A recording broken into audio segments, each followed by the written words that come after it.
Hola, ¿qué tal? Buenas noches. Les saludamos de parte del equipo de ARBA. Esta es nuestra cuarta clase de esta novena edición de la Escuela Vegana para Padres y Madres de Latinoamérica. El día de hoy estamos muy contentos de presentar a Mónica Babamonde, que nos va a compartir un tema muy importante para el acompañamiento de una crianza vegana basada en plantas, que son los nutrientes esenciales. Así que, sin más que agregar, invitándoles a participar con sus preguntas, les dejo con Mónica. Adelante, Mónica. Muchas gracias por acompañarnos esta noche. Muy buenas noches, muchas gracias a Arba por la invitación y muchas gracias a ustedes por participar. Por favor, me comentan si ven pantalla completa. Hola, Zoe. Sí, ya está. Sí, ya, perfecto. Muchas gracias.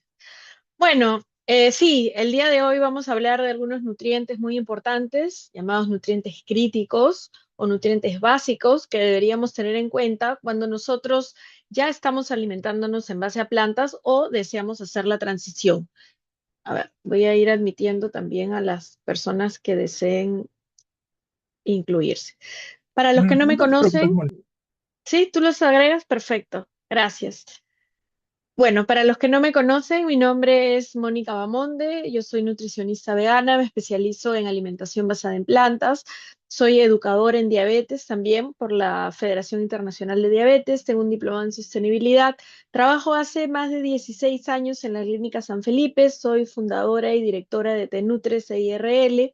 Además, soy campaigner del Acuerdo Basado en Plantas a nivel Latinoamérica, dietista voluntaria del Desafío 22 y nutricionista derivada preferida del Physician Committee for Responsible Medicine. Cualquier duda, cualquier cosita que ustedes deseen escribirme, bueno, los datos de contacto van a estar al final. Como introducción, como inicio, esto es un tema que siempre comentamos los nutricionistas que nos especializamos en este tema, porque hay muchos mitos, muchos, digamos, paradigmas con respecto a este patrón alimentario. Y día a día, cada vez más, hay más estudios que demuestran que una alimentación basada en plantas bien planificada puede ser totalmente adecuada, cubrir requerimientos, es saludable y no solamente cubre requerimientos, sino que también puede ayudar a prevenir diversas enfermedades, además de ser parte del protocolo o del tratamiento de muchas enfermedades. Y eso solamente hablando de temas de salud, porque también tenemos que considerar que es mucho más sostenible y eso es motivo de otra conversación. Hay mucha confusión actualmente. Las personas e inclusive muchos profesionales de la salud no tienen conocimiento de cómo pueden cubrirse estos requerimientos, cómo pueden hacer para mantener un patrón alimentario saludable y además hay mucha, perdón, como les decía, muchos mitos con respecto a que la proteína de origen animal es la única proteína o es la única saludable. Esa es una postura de la Asociación de Dietética de Estados Unidos que fue publicada hace poco, en el 2025, en enero, donde ellos refuerzan una publicación que ya tenían en el 2016, donde ellos respaldan este patrón dietético. Ellos hablan de patrón dietético vegano, lo cual no es correcto. El veganismo no es una dieta, pero bueno, vamos a ceñirnos a lo que dice el paper o la publicación. Hablan de que el patrón dietético vegano es puede ser totalmente adecuado si está bien planificado. ¿Y esto por qué? Porque la mayoría de los profesionales de la salud y en general el mundo está diseñado para que las personas cubran requerimientos con proteínas de origen animal. Entonces es bien importante aprender a informarse para poder planificarlo adecuadamente y asesorarse con nutricionistas que o sean, digamos, amigas o tengan estudios de este patrón alimentario o sean especialistas, que sería lo ideal. Por eso es que ellos dicen que los nutricionistas, dietistas desempeñan un rol fundamental para poder implementar estos planes alimentarios y que se puedan cubrir. Hay algo que yo veo mucho, eh, por ejemplo, las personas que son vegetarianas o que están en transición hacia un patrón alimentario 100% vegetal, que piensan que por consumir muchos huevos y lácteos van a cubrir los requerimientos. Y eso es totalmente equivocado, como vamos a ver ahora con respecto a algunos nutrientes. Hay otras instituciones, organizaciones de nutricionistas, de expertos, que también respaldan este patrón alimentario, porque es importante que ustedes sepan que no es porque yo sea vegana y que yo diga, no, sí, yo quiero que todo el mundo sea vegano y por eso yo digo que esto es saludable. No. Esto tiene un respaldo científico, son muchos expertos que no necesariamente son plant-based ni son veganos, que respaldan porque los estudios así lo avalan, como los nutricionistas, las asociaciones, perdón, de Canadá, de Australia, del Reino Unido, de Argentina, de Italia. Hay muchos y muchos más, ¿no? Nueva Zelanda también acaba de sacar su postura. Las guías alimentarias de México son muy interesantes y tienen muchas recomendaciones para poder cubrir requerimientos con vegetales. Vamos a centrarnos en lo que es una alimentación basada en plantas, en inglés la plant-based diet, donde lo que se trata es de cubrir requerimientos con alimentos de origen vegetal lo más naturales, lo más saludables posibles, eliminando de la dieta los ultraprocesados. Hay ultraprocesados a base de vegetales, pero estos no son parte de ese patrón alimentario que vamos a ver todos los beneficios que puede traer a la salud. ¿Ok? Entonces esto es bien importante porque los estudios han demostrado que cuando una persona se alimenta a base de vegetales, pero con ultraprocesados, ¿no? Muchas snacks o chatarra vegana, como se le conoce, entonces no van a obtener los beneficios ni van a cubrir requerimientos. Entonces, ¿cuáles son estos alimentos o estos grupos de alimentos que debemos considerar? Legumbres o menestras, verduras, cereales integrales, frutos secos, semillas, frutas. Ahí vamos a encontrar todo lo que nosotros necesitamos, con excepción de la vitamina B12, que vamos a ver ahora cómo la podemos cubrir, más los suplementos en caso sean necesarios para alguna persona. Entonces, ya habiendo, digamos, terminado el preámbulo, vamos a entrar de lleno al tema que nos reúne el día de hoy. Si alguno de ustedes tiene alguna pregunta, la pueden poner por el chat o al final vamos a abrir un espacio para preguntas. Entiendo que hay muchas personas que también van a ver esto grabado. Bueno, también van a tener al final mis datos de contacto para que me puedan escribir por cualquier duda que puedan tener. También van a recibir la presentación o por intermedio de ARBA también me pueden hacer llegar cualquier duda y voy a estar encantada de poder ayudar. Estos son los nutrientes de los que vamos a conversar el día de hoy. Son las proteínas, la vitamina D, la reina de las vitaminas, la B12, el hierro, el yodo, el calcio, el zinc, el selenio y el omega 3, que son algunos nutrientes que pueden generar, digamos, temor, que pueden generar dudas o inclusive que podrían no estarse cubriendo si no se tiene la información correcta. Vamos a hablar de la proteína. Hay ahora puesto un tema de que la proteína lo es todo. Inclusive hay agua con proteínas. Ahora he visto que en cadenas de cafés ahora le agregan proteína. Hay restaurantes, ¿no? Protein bars. Entonces hay todo un tema de creer que si uno consume bastante proteína es la ley de la salud. Y eso no es así. Hay un requerimiento, la proteína es importante, cumple una función y en el metabolismo, en el mantenimiento de la salud, en la prevención de enfermedades, eso nadie lo puede discutir, pero de que sea el único nutriente importante, eso sí no es correcto. Entonces, la proteína de origen vegetal genera temor por su biodisponibilidad. Sí, es cierto que las proteínas de origen vegetal tienen un menor porcentaje de absorción porque tienen antinutrientes, porque tienen fibra, pero esto se puede solucionar y podemos llegar a rangos muy similares a la proteína animal. Mientras que nosotros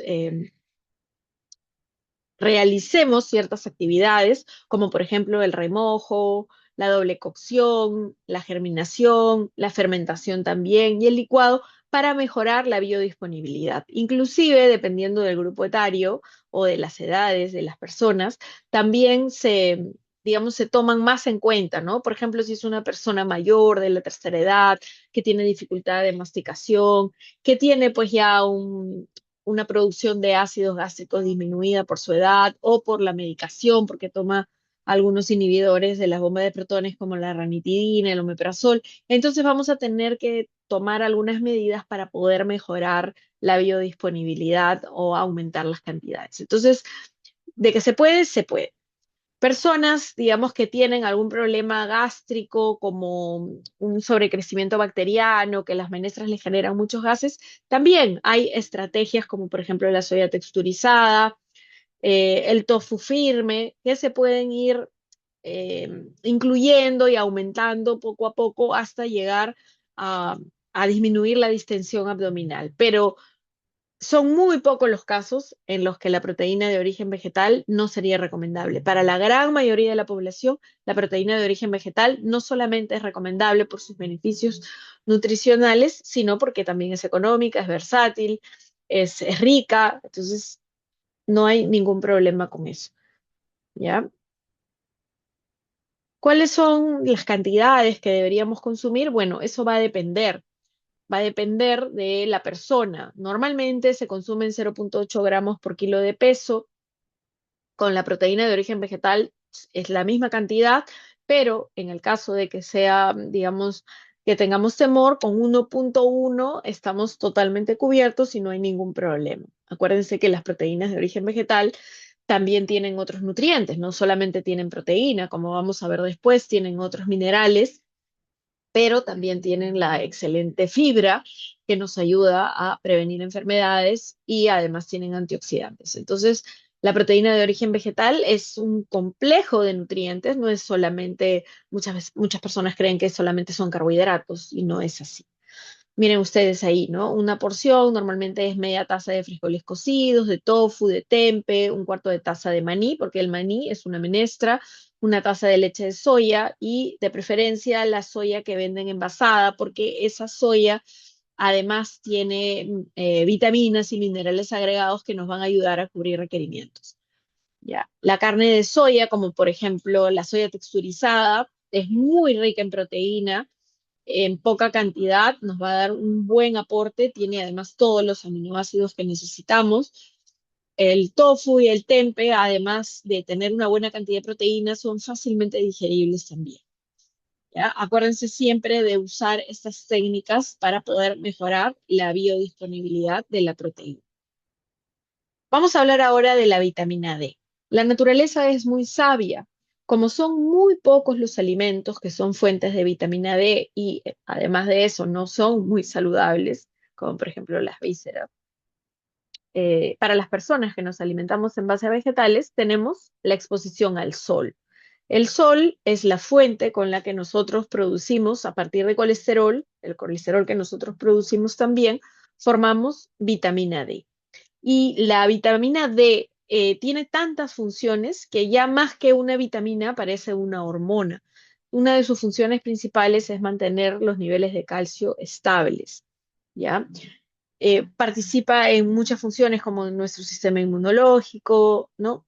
Pero eh, nosotros producimos a partir del sol, pero hay personas que definitivamente por, no sé, por tener rosácea, intolerancia al sol, porque trabajan todo el día bajo techo y encima hacen deporte bajo techo, y los horarios en los que van a estar expuestos al medio ambiente ya no es un horario donde se produce esta vitamina, entonces van a tener que suplementarse. Van a tener que suplementarse con suplementos D2 o D3.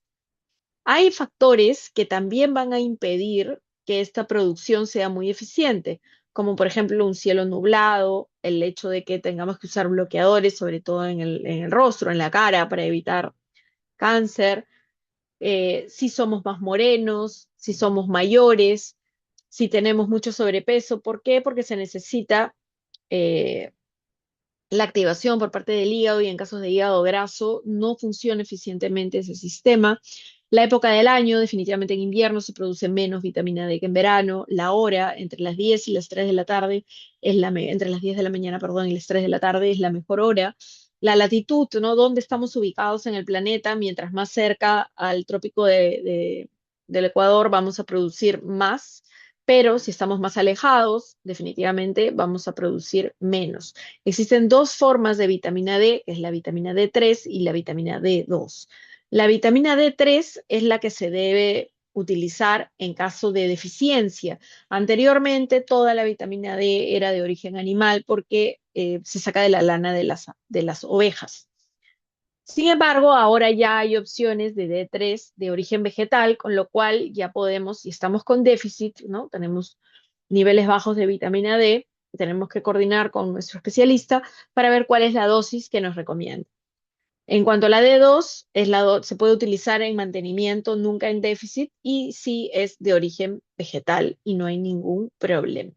Estas son las dosis normales que se utilizan de mantenimiento, perdón, entre 600 a 1000 unidades internacionales por día, y hay que tener cuidado con la automedicación o autosuplementación de más de 4000 unidades internacionales al día, porque es el nivel, ¿no? El upper limit, como se llama, que podemos entrar en toxicidad. Es una vitamina que se acumula en el hígado, entonces hay que tener mucho cuidado. Ahora vamos a hablar de la vedette, de la reina de las vitaminas en la alimentación basada en plantas, que es la vitamina B12. ¿Por qué pongo este dibujo de tierra con plantitas? No es porque la vitamina B12 esté en las plantas, porque no es así. Las únicas que forman vitamina B12 son las bacterias. Ni los animales, ¿no? Ni los humanos, ni las plantas producen B12. Solamente las bacterias y algunas algas, pero que hasta el día de hoy se ha encontrado que no son útiles, no deberíamos consumir B12 de algas, sino todo lo contrario, más bien evitarla.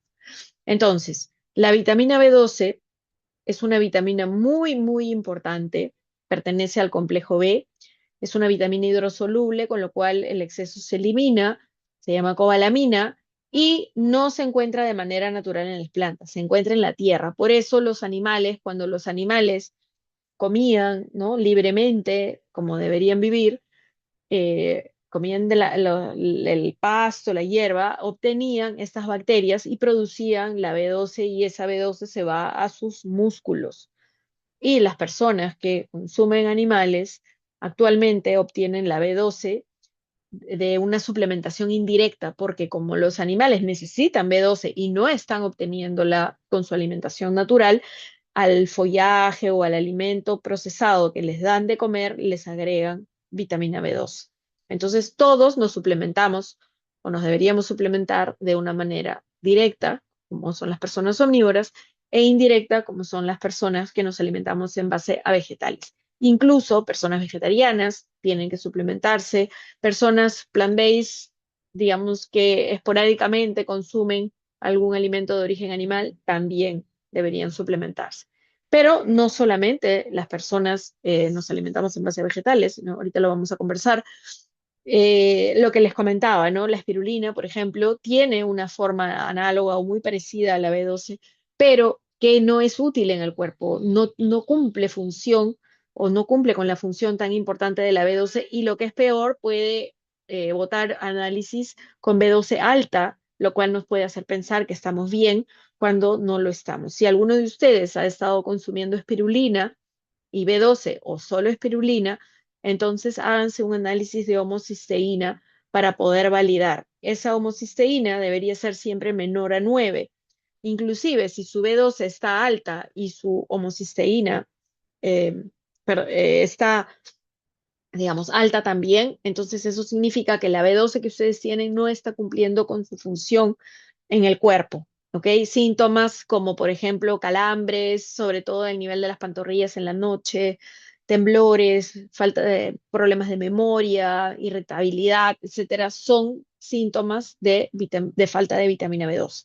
Como les decía, no solamente las personas veganas o vegetarianas tienen que consumir B12, sino también personas mayores de 50 años, personas con alcoholismo, con trastornos de la conducta alimentaria, personas que consumen poca cantidad de alimentos en situaciones de pobreza, personas que consumen medicinas como por ejemplo anticonceptivos, ranitidina, omeprazol, lansoprazol, pantoprazol, personas que tienen problemas de factor intrínseco, como por ejemplo la anemia perniciosa, gastritis atrófica, personas que tienen problemas en el intestino, que tienen Helicobacter, que tienen operaciones como mangas gástricas, bariatría, ¿no?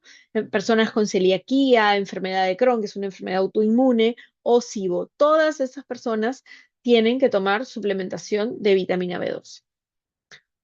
Ahora vamos a hablar del hierro, que es otro nutriente muy ligado a la proteína que ya hemos visto y que genera también mucho temor y que las personas, cuando alguien dice, yo solamente como vegetales, soy vegano, entonces inmediatamente la gente piensa, ¿no? Mira, es saludable, come muchas verduras, pero automáticamente también dice, pero puede tener anemia. Y eso no es así, ¿no? Las personas veganas que consumen las cantidades correctas de menestras o leguminosas, no tendrían por qué tener deficiencia de hierro. Habría que evaluar otros temas, como por ejemplo, una mujer en edad fértil con una endometriosis o problemas de quistes ováricos que tienen una menstruación muy abundante, menstruaciones muy largas. Entonces, eso podría llevar a una anemia. Es la causa más común de anemia en mujeres en edad fértil. Niños que tienen problemas de, por ejemplo, falta de acceso a agua limpia, tienen problemas gástricos, ¿no? De estómago suelto muy frecuente, tienden a tener niveles también de hierro muy bajos. Entonces, si nosotros hablamos estadísticamente, la estadística en Perú, por ejemplo, no es baja de anemia, pero todas esas personas no son veganos. Entonces, la incidencia de anemia entre veganos y no veganos es similar, ¿ya? Vamos a hablar que sí existen dos tipos así como existen dos tipos de proteína, existen dos tipos de hierro. El hierro hemo y el hierro no hemo, que está en vegetales y en el huevo. El porcentaje de absorción del hierro no hemínico o de origen vegetal es un poco más bajo, entonces nosotros tenemos que tomar ciertas medidas para poder nivelarlo o elevarlo, como lo que hemos visto con la proteína. O sea, digamos que si nosotros tomamos medidas para absorber mejor la proteína, automáticamente vamos a absorber mejor el hierro. Y otra medida adicional que tenemos que tomar con el hierro es combinarlo con una fuente de vitamina C. Entonces, eso va a mejorar la absorción del hierro, ¿no? Siempre con una fuente de vitamina C, que podría ser una fruta, con una mandarina, agregarle limón a nuestras menestras, comerlo con una rica ensalada, con limón, con pimiento, con brócoli, va a mejorar nuestra absorción. Como ven ustedes, y es lo que les comentaba, la recomendación de hierro en mujeres es mucho más alta, ¿no? Sobre todo en edad fértil, por las pérdidas menstruales. Entonces, ahí hay que tener mucho cuidado porque independientemente del patrón alimentario de la persona o de la mujer, si ya tiene un diagnóstico de anemia, lo único que va, digamos, elevar su ferritina, que son sus reservas, y los niveles de hemoglobina y hematocrito, es la suplementación. Con alimentos no se va a combatir la anemia. Por supuesto que siempre hay que ir a la causa, ¿no? ¿Qué cosa? Yo tengo un problema fisiológico, como una falta de ácido clorhídrico, por ejemplo, que me está disminuyendo la absorción de hierro, o tengo pérdidas de sangre, como una menstruación abundante, o no estoy consumiendo la cantidad adecuada de leguminosas o menestras, con lo cual no estoy consumiendo el hierro que necesito. Entonces, ¿cuál es la causa? Primero tengo que encontrar la causa y después tomar las medidas con suplementación y, por supuesto, como coadyuvante, un patrón alimentario con una cantidad importante, adecuada de menestras o leguminosas para poder mantenerlo, porque la idea no es consumir o tener unas reservas muy altas, porque eso es lo que se ha visto, ¿no? A veces hay errores porque normalmente las reservas de ferritina están alrededor de 100, 150 en personas omnívoras, entonces cuando llega una persona que se alimenta en base a plantas con 30, es, digamos, el límite, dicen, oh, no, está muy bajo, hay que subirlo, pero lo que se ha visto es que niveles muy altos de hemoglobina, niveles muy altos de ferritina, están ligados a diagnósticos de síndrome metabólico. Entonces, tener una ferritina, una hemoglobina muy alta tampoco es bueno, no es sinónimo de salud. Hay que tener un nivel adecuado, ¿no? No menos de 30 de ferritina, pero tampoco ferritinas de 150 son lo que deberíamos mantener, que es probablemente lo que tengamos si nosotros nos suplementamos. Entonces, la suplementación a veces pasa, ¿no? Veo en consulta, pacientes que han ido ya a un hematólogo, están en tratamiento, pero no han regresado y bueno, siguen suplementándose un año más, no sé, y teniendo pues unas reservas muy altas, con lo cual tampoco es bueno, ¿ya? Miren ustedes, las fuentes son las más importantes y por eso las he marcado con plomitos, son leguminosas, incluyendo la soya. Y de ahí los otros alimentos como complemento. Pero el único alimento que reemplaza a la proteína de origen de la carne, ¿no? Como la carne, es la menestra o las leguminosas. Es el único alimento que reemplaza, ¿ya? ¿Por qué? Porque tienen proteína, buen aporte de aminoácidos y hierro. Acuérdense siempre de todos estos consejos facilitadores para poder mejorar la absorción, disminuir los antinutrientes y separar si es que estamos tomando algún suplemento de calcio de las comidas. Antes de pasar al yodo, quería mencionarles el tema de los antinutrientes. Los antinutrientes tienen un nombre que suena pues a que no voy a absorber los nutrientes. Y sí bloquean, pero las técnicas que hemos hablado van a, digamos, detener su acción de disminuir o evitar la absorción de nutrientes y más bien lo que se ha visto en los estudios es que cierta cantidad de antinutrientes es bueno, porque previenen muchas enfermedades ya que son antioxidantes. Los antinutrientes en realidad, ¿qué son? Son el método por el cual o el medio por el cual las plantas se protegen del ambiente, de los insectos. Son antioxidantes que sirven o que evitan la proliferación de bacterias. ¿Ya? Entonces, tan malos no son. Vamos a hablar del yodo. El yodo es un nutriente que está un poco en el aire, en el limbo, porque sí, en las tablas de nutrientes nosotros en las tablas de alimentos, perdón, vamos a encontrar todos los valores de los nutrientes de cada alimento y por supuesto va a estar el yodo. Pero ¿qué pasa? El yodo depende del suelo. No es lo mismo un vegetal que se cultiva cerca al mar, ¿no? En la costa, que un vegetal que se cultiva en la selva, donde el suelo no tiene este mineral. Por eso es que se ha optado por enriquecer la sal, ¿no? Ustedes han escuchado sal yodada. Y ese es el método importante y básico con el que las personas que nos alimentamos en base a vegetales deberíamos cubrir nuestros requerimientos. ¿Por qué? Porque no sabemos, nadie sabe cuando compra una verdura, tiene una tabla nutricional con el contenido de yodo, no sabe dónde se ha cultivado y desgraciadamente cada vez los suelos también son menos ricos en minerales sabemos por el tipo de cultivo que ahora se está realizando. Entonces, para protegernos, nosotros deberíamos consumir media cucharadita de sal yodada que no excede la cantidad que recomienda la OMS para prevención de hipertensión arterial. Y también tengan en cuenta que existen varios tipos de sales y nosotros deberíamos comprar la que dice sal yodada. Las otras sales, por más bonitas, por más sabor, esas no. O sea, pueden usarlas si desean, pero esa media cucharadita de sal en nuestras comidas es la que deberíamos utilizar al día para cubrir el yodo. También hay que tener cuidado con algunas algas, ¿ok? Las algas tienen un contenido muy, muy alto.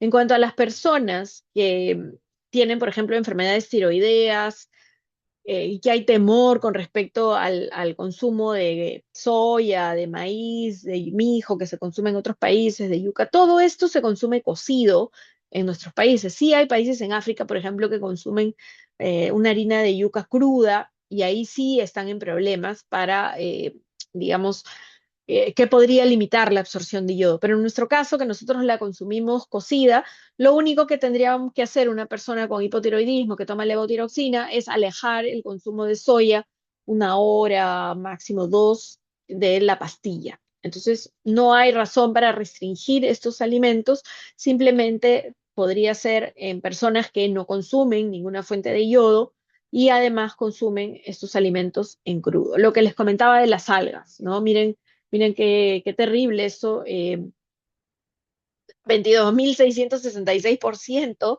del requerimiento diario de yodo. Entonces nosotros como poblaciones no estamos, como población, perdón, no estamos adaptados a esta cantidad de yodo como si en la cultura oriental o en el consumo de alimentos de las personas que viven en el oriente, ellos sí consumen una importante cantidad de yodo y están adaptados, nosotros no. Entonces, tan peligroso como un exceso de yodo también puede ser el déficit, ¿ya? Hay que tener cuidado.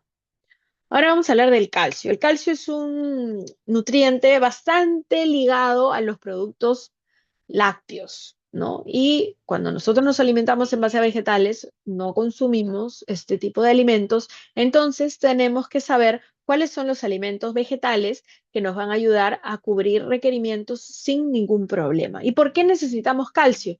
Por muchas razones. Es un mineral muy abundante, no solamente tiene como función la formación de huesos y dientes, sino también, por ejemplo, las contracciones musculares, o sea, tiene muchas, muchas funciones, ¿ok? Latidos del corazón, imagínense, sin calcio. Entonces, tenemos que pensar también que la salud ósea no tenemos por qué achacársela al pobre calcio, ¿no? No es solamente, o sea, ok, no consumo calcio, por eso tengo problemas de huesos, no. La vitamina D, suficiente proteína, vitamina B12, suficiente cantidad de calorías, ejercicio físico, descanso, ¿no? Son muchísimos factores que el fósforo que contribuyen a esta salud, ¿no? A la salud ósea. Entonces, no le echemos la culpa al calcio si tenemos algún problema óseo. Normalmente nosotros nos regimos con las RDA porque eso puede variar en algunos otros países. Por ejemplo, en India tienen un requerimiento más o menos de 600, pero nosotros vamos a hablar de 1000 miligramos en población adulta joven y 800 para niños. ¿Ya? No se ha visto que si se consume más calcio haya menos incidencia de fractura de caderas. Acuérdense que el concepto de la salud ósea es mucho más amplio que solamente calcio, ¿ya? Acuérdense de eso. Y ahí a la derecha ven ustedes algunos alimentos que son fuente de este importante mineral y acá lo van a ver un poco más gráfico. Este es para cruzar, ¿no? Miren, tenemos muy buena absorción, o sea, tenemos la columna donde está la absorción y las filas, perdón, y las columnas del contenido. Entonces, un alimento puede tener buen contenido, pero poca absorción, o viceversa. Entonces, si nosotros vemos aquí la espinaca, por ejemplo, la selga, que son de uso muy común en nuestra cultura, tienen muchos oxalatos y hace que la absorción sea muy pobre. Igual pasa con lo del hierro, lo de Popeye no es cierto. La espinaca tiene mucho oxalato y la absorción de espinaca es muy, muy bajita y menos si es cruda. Miren ustedes, el kale, las coles, las hojas de mostaza, nabo, brócoli y la col china son las mejores fuentes. ¿Por qué? Porque tienen un contenido importante, pero además se absorben muy bien porque tienen muy poquitos oxalatos. En cuanto a alto contenido y buena absorción, o sea, se absorben un poco menos, pero tienen buena cantidad, el tofu, siempre y cuando haya sido elaborado con sales de calcio. Y eso tiene que estar en la etiqueta, si no, no tiene. ¿Ya? Bebidas vegetales enriquecidas y en algunos países también hay jugos fortificados. Y ya los otros alimentos tienen un contenido moderado, pero baja absorción y en los últimos, la verdad que ni considerarlos como parte de nuestra rutina. Aquí yo les quería compartir un cuadro para que vean ustedes cómo es fácil, ¿no?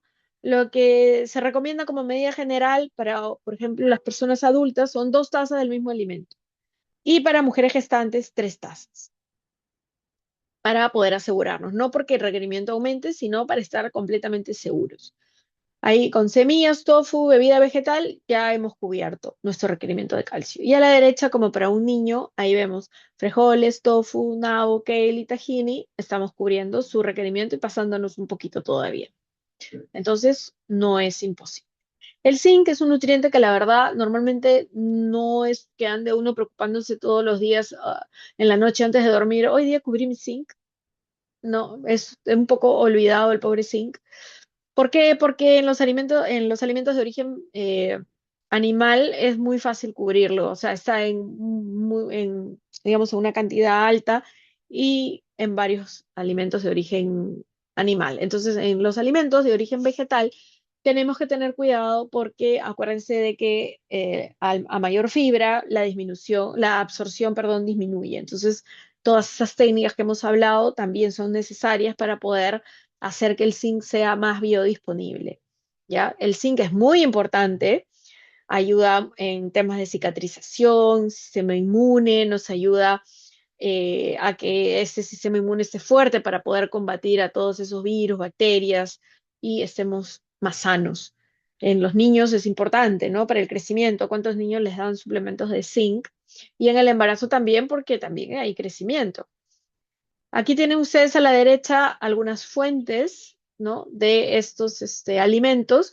Y como ven ustedes, se repite, ¿no? Proteína, hierro, zinc, están más o menos en los mismos alimentos. Entonces, como que no tenemos que preocuparnos tanto, solamente lo que sí tenemos que tener en cuenta, acuérdense, es las técnicas, ¿ya? Es remojar toda la noche, incluso si sean lentejas, arvejas partidas, también se deben remojar. Al día siguiente, botar esa agua, cocinarlas, al primer hervor eliminar el agua, volver a cocinar con agua nueva y antes de comer si se necesita, si hay, por ejemplo, en caso de anemia y se necesita que sea aún más biodisponible, bueno, un buen puré de garbanzos, un buen puré de payares, un tacu con puré de frijoles va a quedar muy rico, ¿ya? Y podemos decorar con pepitas de calabaza, algunas nueces de la India, nuestros alimentos para poder aumentar. Vamos a hablar del selenio. El selenio, lo mismo que el zinc. Se encuentra mucho más en alimentos de origen animal, por eso es que tenemos que tenerlo en cuenta en alimentos de origen vegetal, porque en la gran mayoría de alimentos de origen vegetal está en muy poquita cantidad. Solo hay uno que es una fuente muy importante y ahorita lo vamos a ver. Acá también pasa lo mismo con el yodo. Eso no podemos saber dónde se ha cultivado el alimento, por lo tanto, varía mucho y las tablas son muy referenciales. Esta es una partecita de la tabla nutricional del Food Data Central de la USDA de Estados Unidos, donde nos muestran, ¿no? Cuánto tiene, es muy, muy alto la cantidad de las castañas o nueces del Brasil. Entonces, miren ustedes con 2 o 3 castañas al día estamos cubriendo nuestro selenio, que es un antioxidante muy, muy importante. Participa de una gran cantidad de enzimas activadoras del metabolismo. Otro nutriente que también se relaciona mucho con alimentos de origen animal, por ejemplo los peces, eh, es el omega 3. ¿Ya? El omega 3 tiene sus bondades, tiene beneficios. Hay estudios donde ha demostrado que ayuda a mejorar la salud cardiovascular, que ayuda también a mejorar el sistema inmunológico. Además, en los niños, en bebés en formación es muy, muy importante también tenerlo en cuenta en madres gestantes.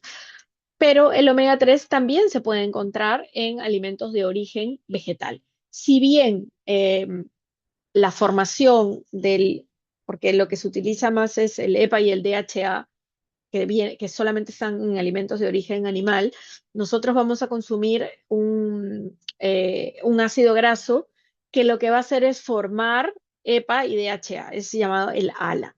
Y el ALA, este ácido graso, lo que va a hacer es crecer, ¿no? Va a ir uniendo sus cadenas, creciendo hasta formar EPA y en menor cantidad de DHA. Los estudios han demostrado que se puede cubrir con 10 a 15 gramos de nueces, un par de cucharaditas de aceite de linaza o de linaza molida o de chía molida o de chía. Y ahí hay que reforzar, por favor, tiene que ser molida, porque yo sé que muchos consumimos la chía remojada, pero la chía remojada tiene un gran beneficio, que es el beneficio de la fibra, mantiene nuestros curvas de glucosa más estables, nos ayuda a ir al baño, pero cuando ustedes han consumido chía y han ido al baño y han visto lo que ha salido de su cuerpo, van a ver que la chía salió entera. Eso significa que el omega se quedó adentro. Por eso es importante moler la chía para poder obtener toda esa grasa que está adentro. Ese es el omega 3. Cuando nosotros molemos, idealmente deberíamos consumirla dentro de las 24 horas para que no se oxide. Y si compramos aceite, debería estar en botella oscura, hermética y en refrigeración. En caso no consuman chía, no consuman linaza, no les gusten las nueces o sean alérgicos, y desean suplementarse, entre 200 a 300 miligramos de DHA de origen vegetal, de algas, se sugiere. Aquí lo que les comentaba hace un momento, ¿no? Miren ustedes, este estudio nos habla de todos los beneficios que pueden tener los antinutrientes. Por favor, tómenle foto, grábenlo, compártanlo y demuestren con evidencia que, que una cantidad de antinutrientes no nos va a hacer daño. Efectivamente, no deberíamos consumir frijoles crudos porque necesitamos desaparecer, ¿no?, la gran mayoría de los antinutrientes para poder absorber o sea, para absorber los nutrientes, ¿no? Como hemos visto, sobre todo la proteína y el hierro. Pero los fitatos, las lectinas, los taninos y las saponinas de la quinoa, ustedes han visto cuando enjuagan la quinoa sale como un jabón, ¿no? Una espuma. Esas son las saponinas. Hay que lavarlo, pero si algo de saponina queda, bueno, eso nos va a ayudar a disminuir, por ejemplo, la toxicidad por metales pesados. Así que no se asusten con eso. Aquí les comparto este cuadrito también para que ustedes lo tengan, el nutriente a la izquierda y a la derecha en qué alimentos. Eso les sirve para su lista de compras, para si ustedes saben que tienen déficit o creen que tienen déficit de alguno de los nutrientes, darle más importancia a los alimentos que están en esa lista para que puedan cubrir. Bueno, en resumen, hemos visto para poder cubrir requerimientos, prevenir enfermedades, ser saludables, ayudar a disminuir la contaminación ambiental y ayudar a los animalitos a mantenerse vivos, las menestras o leguminosas, los frutos secos, semillas, cereales integrales, verduras, frutas, son básicas. Esos son los alimentos básicos e indispensables con la vitamina B12 y la sal de mesa ayudada que deberíamos incluir. Otros factores que también nos pueden ayudar son, por ejemplo, las bebidas vegetales fortificadas, porque, como su nombre lo dice, están fortificadas y nos ayudan a saber más o menos cuánto vamos de vitamina D o de vitamina A, ¿no?, que podrían estar suplementadas. Tomar sol, si es que podemos, y se cumplen todas las condiciones que hemos visto o se evitan todas las condiciones que hemos visto que disminuyen la producción de vitamina D, o en todo caso tomamos un suplemento de mantenimiento o de carga si es que está baja. En cuanto al agua, no negociable, es el líquido por excelencia de hidratación. Podemos tomar infusiones y tal, pero tenemos que tener cuidado. Acuérdense que las infusiones podrían disminuir la absorción de hierro. Siempre agua es mejor y de repente si tomamos una limonada con nuestras menestras, estamos mejorando y estamos absorbiendo mejor. Actividad física no negociable. Hemos visto que el calcio necesita ayuda, descanso y manejo del estrés. El manejo del estrés está al último de la fila, pero no es el menos importante. Es sumamente importante. Yo sé que suena fácil, pero hay que tratar de implementar estrategias para poder manejarlo, porque por más bien que nos alimentemos, si estamos muy estresados, igual vamos a presentar algún síntoma. Aquí les dejo un cuadro de ejemplo. Es una mujer de 60 kilos que tiene un requerimiento de proteína, hierro, calcio, omega, etcétera, etcétera. Y ahí vemos cómo podemos cubrirlos con esas cantidades de alimentos. Y como ven, por ejemplo, en proteína ven al frijol negro, lo ven en hierro, ¿no? Lo vemos en zinc, lo vemos en magnesio. Entonces, la menestra es el pilar fundamental de nuestra alimentación. Los demás son complementos. Siempre tenemos que darle prioridad. Y eso es algo que también yo le digo mucho a mis pacientes gestantes y a mis pacientes que tienen hijos chiquitos o niños en crecimiento, adolescentes. La menestra es la prioridad siempre. Cuando hay una, digamos, aumento de requerimientos como en la gestación o en la lactancia, ese aumento de calorías debiera venir de menestras. Igual, por ejemplo, en un niño con baja talla o bajo peso, menestras. Siempre, o leguminosas, ¿no? No sé si hay alguien que no sea de Perú, leguminosas o legumbres. Miren ustedes, ¿no? Las comidas pueden ser muy ricas, pueden ser muy variadas. Ven un poke, ven ahí ustedes una comida tipo mediterránea con trigo, tofu, verduras, la rica causa peruana, comida japonesa con tofu, verduras, comida mexicana, taquitos, ¿no? Comida italiana, la pasta. Entonces, Se puede, en todas las culturas y para todos los gustos. Una alimentación basada en plantas puede cubrir todos los requerimientos con alimentos, siempre con una suplementación adecuada de vitamina B12. Ya saben, si nunca se han hecho análisis, es importante que se hagan B12 con homocisteína.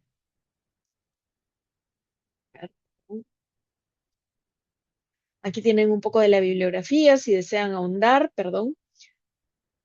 Y no sé si hay alguna pregunta. Y aquí les comparto, está el QR de mi Instagram por si desean seguirme o enviarme algún mensaje. También me pueden encontrar en LinkedIn, en Facebook. Ahí está mi página web, también por ahí se pueden comunicar. Voy a estar encantada de responder cualquier duda, cualquier pregunta sobre esta presentación o cualquier duda que tengan sobre una alimentación basada en plantas para que puedan ser lo más saludables posible. Muchísimas gracias, Mónica. Bueno, vamos a dejar un espacio para las preguntas y también vamos a hacer el sorteo entre los participantes de una asesoría nutricional gratuita con Patti Castañeda, nutricionista del equipo de ARBA. Vamos a cerrar la Buenas. grabación. Muchas gracias. Sí, es súper, súper. Eh, Vamos a cerrar la grabación aquí y vamos a continuar con las preguntas. Pueden dejarlas en el chat si desean.